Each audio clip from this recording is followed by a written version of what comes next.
Standard of California, on behalf of independent Chevron gas stations and standard stations throughout the West, invites you to Let George Do It.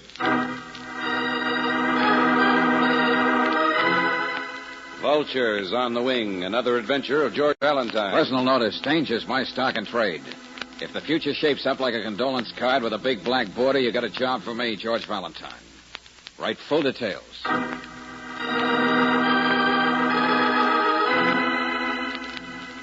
Dear Mr. Valentine, because of a stroke of extraordinary luck, an investment of $20,000 promises to yield me $500,000. But the transaction must be closed swiftly, tonight, because with so much money involved, there are, naturally, vultures on the wing. I sing in the colonnade room at the Savoy Wilton, but I shall be home this afternoon at 3, if it is convenient for you. Signed, Maria.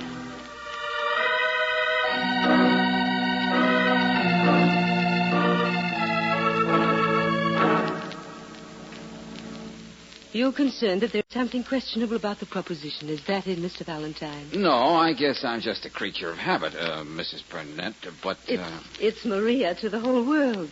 Then why not to you and Miss Brooks, of course? Oh, well, let's be real chummy and call me Brooksy. You were saying, George... Oh, just call me Georgie. Now, I was saying, when 20 grand teases back $500,000, I begin to drip with all kinds of doubts. Oh, it's all very legal and terribly simple. All right, you've written a lead. What about the rest of the story? Those vultures on the wing. Yes. 4 priceless paintings by Sebastian Zundert were sold to a very high-ranking general when the Nazis occupied Holland. Sold? Yes. The owner was a collaborator. He had no scruples about dealing with the Nazis. So it was all very legal. Go on. These 4 masterpieces passed from hand to hand by way of Portugal and Argentina to this country. They're still considered among the missing. But I'm in touch with the present owner, and he'll let me have them for $20,000. Bargain sale. Well, how did you and Mr. X get together in the first place? That's where I think I've been very clever, Brooksy. From the Boulevard de la Croisée in Cannes to Ciro's on the Sunset Strip, wherever I've sung, I let my interest in the Zundert canvases be known to the right people. Oh, isn't that a little like shooting blanks and not even having a target? I reasoned it had to be somebody in the international set. I was right. Last night, after 2 years, I received a telephone call. So you see... Just a minute, Maria. Huh? Oh, Nick, I told you to stay in the library. This is a business conference. Well, why don't you have conferences with your husband? I graduated from the Harvard School of Business. Will you please leave us, Nick? No, we're going to have a conference. And don't want any strangers going to start by throwing this gentleman out. Now, hold it, will you, Buster? What have you been drinking? Singapore slings with vodka? Let go of me. Nick, if you don't behave yourself... Yeah, I know. You'll leave me. Then what would I do when all the bottles got empty? Not in front of these people, Nick. Please. Pride, self-respect. Most important, of course. Go on with your conference, darling. That's better. You may not think so, but I did graduate from the Harvard School of Business. Forgive the interruption. But, as I said, George... Yeah? The plan for tonight is terribly simple. You are to pick up the briefcase with the Zunderts in the colonnade room. You are my accident insurance to make sure that everything goes off smoothly.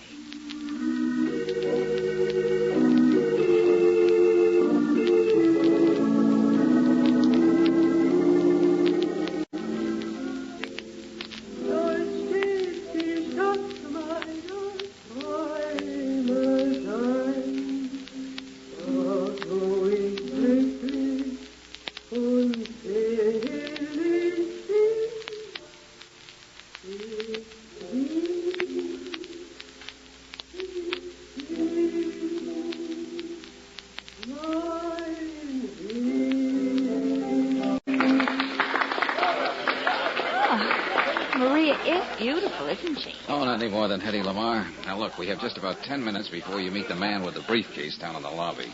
Oh, this is just about my cue to go to the powder room with this briefcase full of old newspapers under my wrap. Right. And on the way back, make certain everybody in the place knows you've got it. Do you really believe anybody will think we've made the swap in the powder room? This George? operation is strictly cloak and dagger, Brooksy, so let's play along. Well, what have I been doing up to now? Well, the point is, if there are any interested parties in the offing, they'll stick right here with me and your briefcase, while you go downstairs and claim the other one and get over to Maria's. Well, here I go. I just hope my briefcase isn't showing. I was hoping the young lady would leave so I could have a moment with you, Mr. Valentine. Okay, I'll take out the stopwatch, friend. Running errands for Maria? Charming creature, isn't she?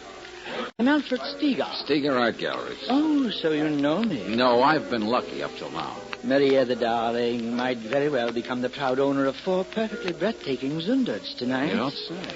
But the poor pet is always at such loose ends. She might very well lose these treasures.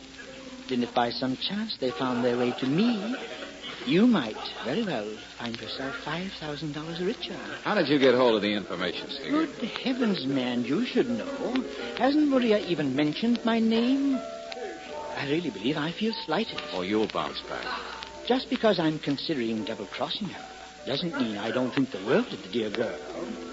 However, what have you to say about being $5,000 richer? Scruples, awkward things, always getting in the way. But think it over, Valentine.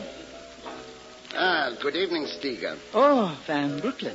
Would you mind returning to your table so I could speak to Mr. Valentine? Now look here, old man. Oh, please, boys, don't fight over Please do not make me ask you again, Steger. Oh, very well. I was quite through anyway. Oh, by the way, Van Brooklyn, Yes? why don't you drop around at my galleries? I have some excellent reproductions. Why do you speak to me of reproductions? Because these might fool even you, despite your reputation as a connoisseur. Good night. You belong in this act, too, Mr. Van Brooklyn? In a manner of speaking, I am the act, Mr. Valentine. Oh. If Maria has deemed it wise to hire you to ensure the safe transfer of the Zundert canvases tonight, that is her affair. But I must make sure you understand one thing. Well, now, just understanding one thing would be a great improvement. The $20,000 Maria entrusted to you belongs to me. She is merely a commission agent. Someone I hired more than 2 years ago to make it known in the right places that I was in the market. I'd like to know who isn't in the market for those things. I myself am merely a representative of a syndicate. A group of men who intend to acquire those paintings at any cost. So it would be more sensible if you made sure they found their way to me. Mr. Van Brooklyn, at the moment I'm playing bouncy ball with Maria. Now, if you want to get in on the game, you'd better talk to her. Otherwise, somebody might get hurt. I see. Well, I am afraid I must leave you. Your lovely companion is returning. It was a great pleasure. Oh, don't mention it. Who was that sinister character with a beard? His eyes look like a couple of boiled onions behind those thick glasses. Who is it, Later, George? Brooksy, later. Let me have that. You can't say everybody in the place doesn't know I came back with a briefcase. I did everything but play catch with it. Yeah, I saw you. Now go on and get the one we really want. Yeah, okay, George. But be a nice, peace-loving decoy, darling. I want you back all in one piece. Okay, go on now, Angel. Get on your tricycle. Yeah, okay. See you at Maria's. Nice run you've got there, Valentine. Well, thank you. I've got very good taste. Except in the kind of people I seem to attract to this table. Why don't you be satisfied? Stay away from Maria. How are you, Buster? And don't tell me I can find out at any post office by just looking at your picture, front and side. Maybe you've heard of me, Jim Fowler. I hope you noticed I just went pale. Hey. Now, you shut up all over and listen. Maria and me are friends. Good friends, catch. That's cozy, Fowler.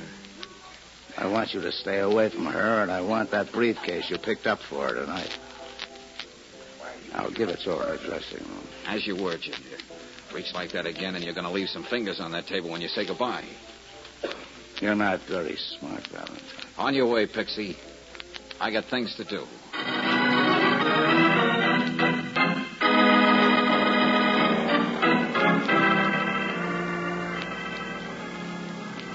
You heard me. In the car. Oh, you're the muscle boy for Van Brooklyn, Steger, or Fowler? Get inside, or you're going to collect yourself a lot of holes that'll spoil your appearance. And give me that briefcase. Suppose I pout. You're not going to shoot me down on the street, are you?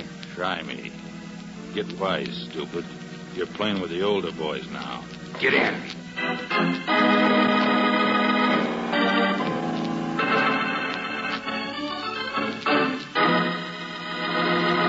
Brooksy, what happened? It's all pretty vague, George. I got here just before you, George. Hurried here after my last show. I found her on the floor. Yeah. And the paintings she brought, they're gone. Yeah, well, we'll get to that in a minute. Hey, you sure you're feeling better now, Angel? Yes, darling, I think so. I came right here, just as you told me. Then when I opened the door, it was all dark. And then, somebody hit me. Uh-huh. Hey, has your husband, Nick, been over there like that all the time? I don't know. I found him that way with his head down on the table. He's no good to anybody. Well, George, you don't look fresh as a buttercup yourself. Where have you been? Somebody wanted a briefcase full of newspapers so bad they floated me out of town. I had to walk back till I got a cab. Oh, but the pictures... I told you we'll get to that. And the next time around, I'm going to get the truth from you. Right now, I want to see if your husband here knows anything we ought to know. All right, you. Hey, Burnett. Come on, Burnett. Snap out of it. Come on, sit up in the chair. Nick! George. Oh. Yeah. One of our friends fixed it so that Nick will be stone cold on the hottest day in July.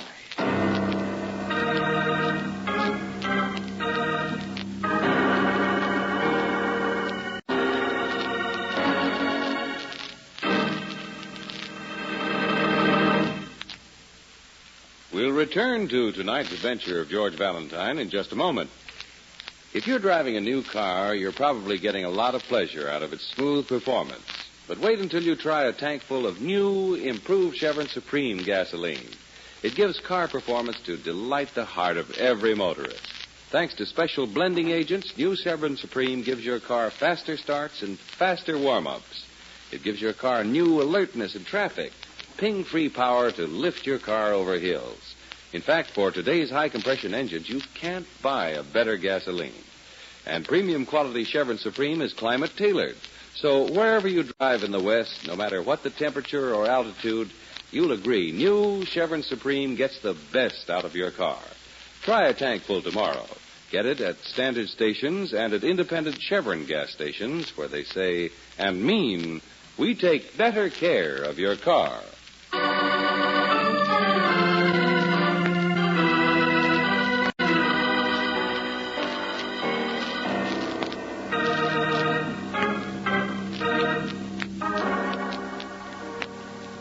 And now back to tonight's adventure of George Valentine. A glamorous lady known simply as Maria to the international smart set sends you on an errand, namely to drop off 20 grand and pick up 4 paintings. Then various and sundry personalities start double-crossing each other all around you to snare the above-mentioned canvases. And as an added fillip, Maria's husband is found stabbed to death. Momentarily, you bide your time, which, if you're anything like George Valentine, you devote to cerebral contortions while Lieutenant Riley does the talking. Mrs. Burnett, did your husband know all 3 of them? I mean Van Brooklyn, Steger, and Fowler? Yes, more or less. Uh-huh. Well, I've got an all-points bulletin out for them. We'll have their stories in the morning. Right now, I want to get the picture here straight. Now, Miss Brooks. Yes, sir? You're sure there isn't anything you forgot to tell us? No, it was dark. I hardly got in the door. Then I thought I saw somebody looking at me. Well, then that made the imagination.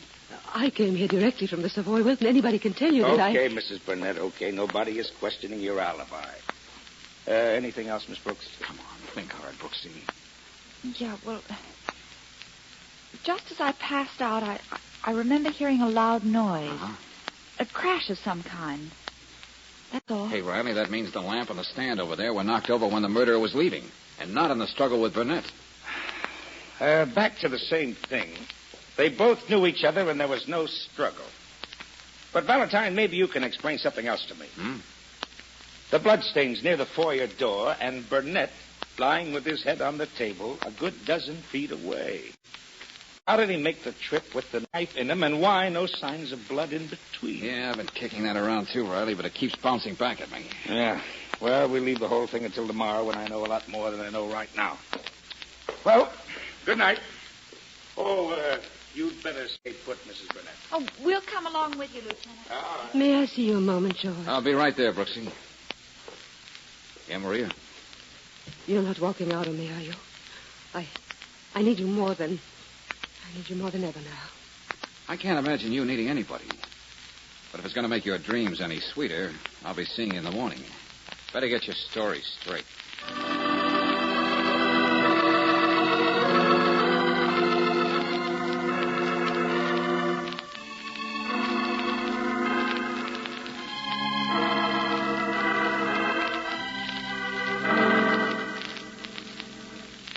I know you are very anxious to speak with Maria Valentine, but I thought it would be wise if I talked to her first this morning, so there would be no misunderstanding. What does he mean, Maria? I'm sure Mr. Van Brooklyn intends to tell you that himself. But first, may I explain this patch of court plaster on my cheek? Yeah, looks like somebody set out to make a veal cutlet out of you. Unfortunately, the thugs who attacked me took my word that I do not have that Zunder, so I know where they are, which is true. Sounds like Fowler's boys on the job. The important thing is to restate the bargain I made with you, Maria. A liberal bonus if you located the paintings, and to consummate the deal, $20,000 at your disposal, for which I have a receipt. What have you got to say, Maria? Perhaps she will speak more freely after I leave. Just remember, Maria, I expect you to produce the money or the pictures. All right, sweetheart. Let's scrape off all the fine-fingered intrigue and see what we've got here. Oh, George, I've been so alone, so frightened. No fun getting caught in your own squeeze, is it? Come closer. Yeah? George, I'm in love with you. Well, you must be really scared to stagger into that routine. Don't talk like that. I suppose now I'm expected to rush out and get those undits for you. That's a lie. I swear I was thinking of us. What the future would be like with all that money. Which wouldn't belong to you. Now, let me tell you what the score is. I sent Brooksy over to Steger's galleries to ask a few questions, and I...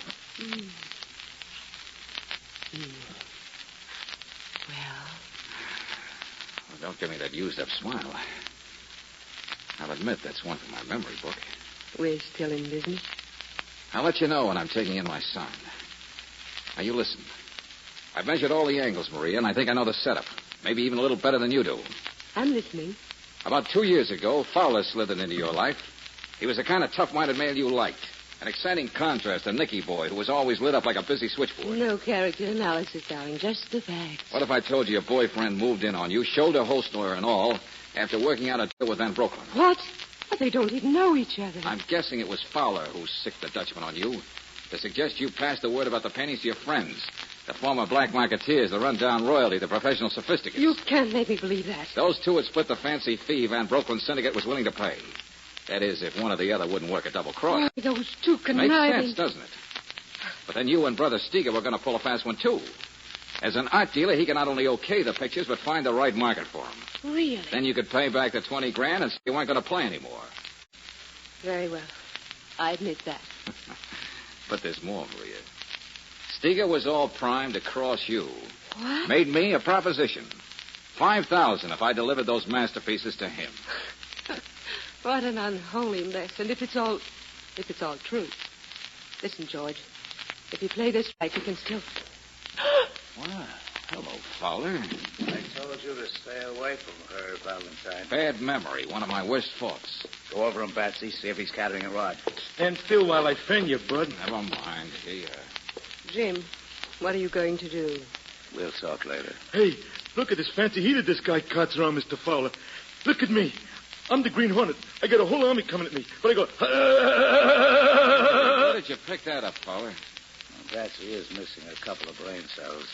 He reads too many comic books. But he does what I tell him. And that's all that matters.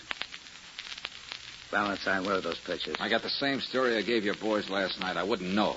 Jim, is it true about you and Van Brooklyn? Sure. Like I said, we'll talk later. Batsy. Yeah, Mr. Fowler?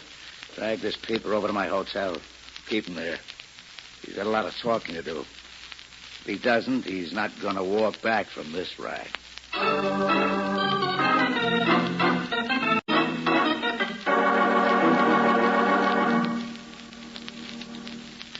Look at me now. Oh, please, no more, Batsy. And will you stop waving that gun? Now I'm the heavyweight champion. Bam, biff, bang, he's down. 1, 2, 3, Hey, 4. hey, Patsy. Huh? There's somebody at the door. What? Oh, hey, one squawk out of you and you know what you get. I know. What's more, I believe. What you want, sister? I'm here to clean up Mr. Fowler's suite. I ain't got all day, you know. Hey, wait a minute. Oh, I didn't know you had company.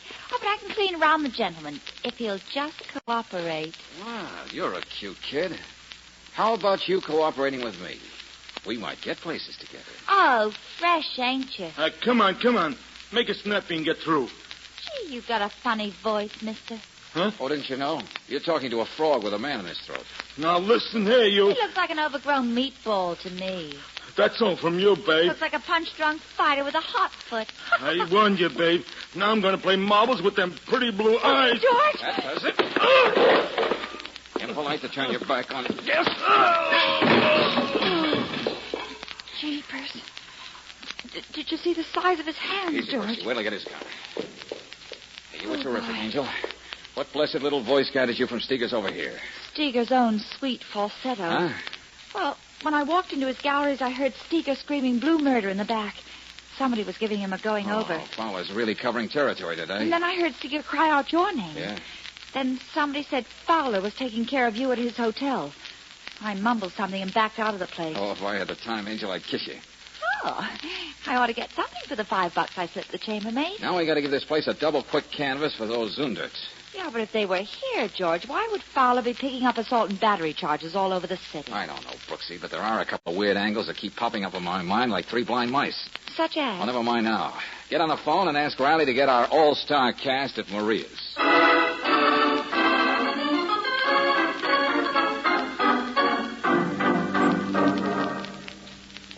Ladies and gentlemen, you will notice that one member of our little group is missing. Yes. Where's Mr. Steger? Why, in the morgue. What? Yes, your Gunsels put a little too much enthusiasm in their work, Fowler. You're not pinning this on me, Lieutenant. And I'm clamming up till I see my lawyer. That's your constitutional right. Let me have those paintings, Valentine. Here you are, Lieutenant. You found They're them. mine. I can produce a receipt for the money I advanced Maria. Where'd you find them? Where were they? In your place, Buster. Right under a neat pile of your monogrammed undies. Which adds up to this. Fowler, I'm holding you for the murder of Nick Burnett and Steger. Can I call my lawyer? I don't know what you were trying to get out of Steger, but that'll come out in time. Wait, Lieutenant. Yeah? Somebody planted those pictures in his apartment. Well, what do you mean? But that sounds crazy, George. Why? Maybe mine here, Van Brooklyn, can tell us. I, who was willing to spend a fortune to secure those Zunderts? Yes, Valentine, that doesn't make much Oh, but it does, Lieutenant, it does. With Fowler framed for murder, you wouldn't have to split with him, Van Brooklyn. The paintings were bound to find their way back to you. You have legal ownership. Maria's receipt. Absurd. Mere speculation. When Miss Brooks walked in here last night, she thought she saw two eyes staring at her. They were the glint from those egg-sized lenses you use for glasses, Van Brooklyn. That's right, George. Oh, I'm sure. The now. noise Miss Brooks heard after she was hit was you crashing to the floor with the table and the vase. That's when you got that gash in the cheek. Nobody's been slamming you around. Then it was his blood in the foyer, not Burnett's. Yeah. The lab tests will prove that beyond any doubt, Riley. You're pinned down like a butterfly, Van Brooklyn. Well, what's the joke? These pictures. People have bought and sold them, degraded their souls and spilled blood for them ever since I first put them on the market, Senor. What of it? Just this. They did it because these are masterpieces. Art in its most sublime form. I know all this because I have followed their trail across the world. There's no syndicate. No one but me. I want them back, and you know why? Because I painted them myself. Oh, listen. Yes, You yes. painted them? I fooled the entire art world. The greatest hoax in the history of art. With my failing eyesight, I knew I would never paint again. But I would have these as a tribute to my talents. Yes. And after I died, they would be accepted as the best things Zundert ever did. Please. Valentine, it would be possible for me to keep them with me until they... I don't know why not, Van Brooklyn. You've paid for them.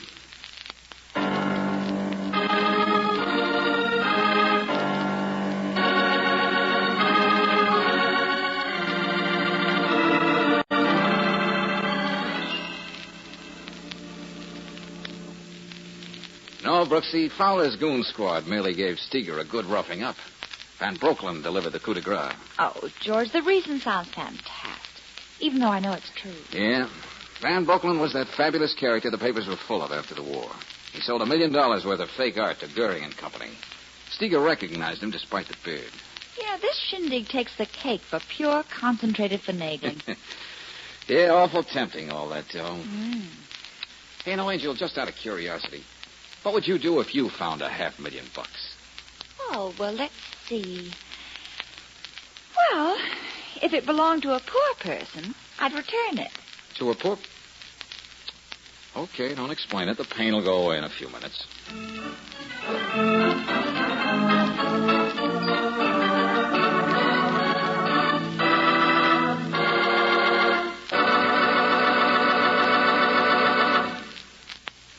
For the greatest motoring pleasure you've ever enjoyed, let me remind you again of new Chevron Supreme gasoline.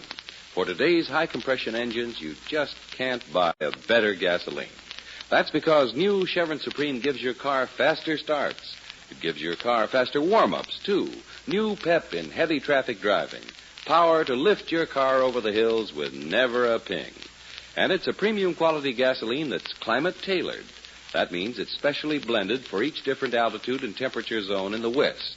So wherever you drive, try a tank full of new Chevron Supreme, and you'll agree it gets the best out of your car. Get it at independent Chevron gas stations and at standard stations, where they say and mean, we take better care of your car.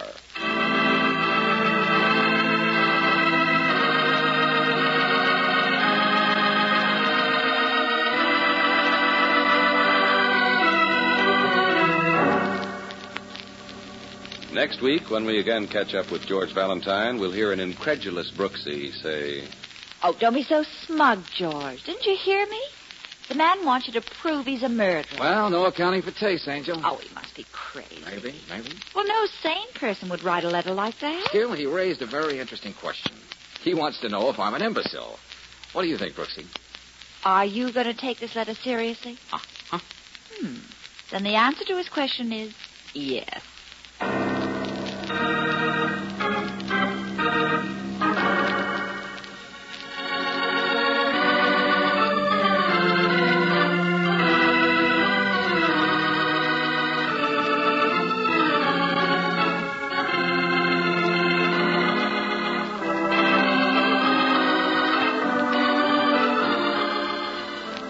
Tonight's adventure of George Valentine has been brought to you by Standard of California on behalf of independent Chevron gas stations and standard stations throughout the West. Robert Bailey is starred as George with Francis Robinson as Brooksy. Wally Mayer appears as Lieutenant Riley. Let George Do It is written by David Victor and Herbert Little, Jr. and directed by Don Clark. Also heard in the cast were Maria Palmer as Maria, Ted DeCorsia as Van Brooklyn, Leo Cleary as Steger, Ed McDonald as Fowler, Barney Phillips as Nick, and Frank Richards as Patsy. The music is composed and presented by Eddie Dunstetter. Your announcer, John Heaston. Listen again next week, same time, same station, to Let George Do It.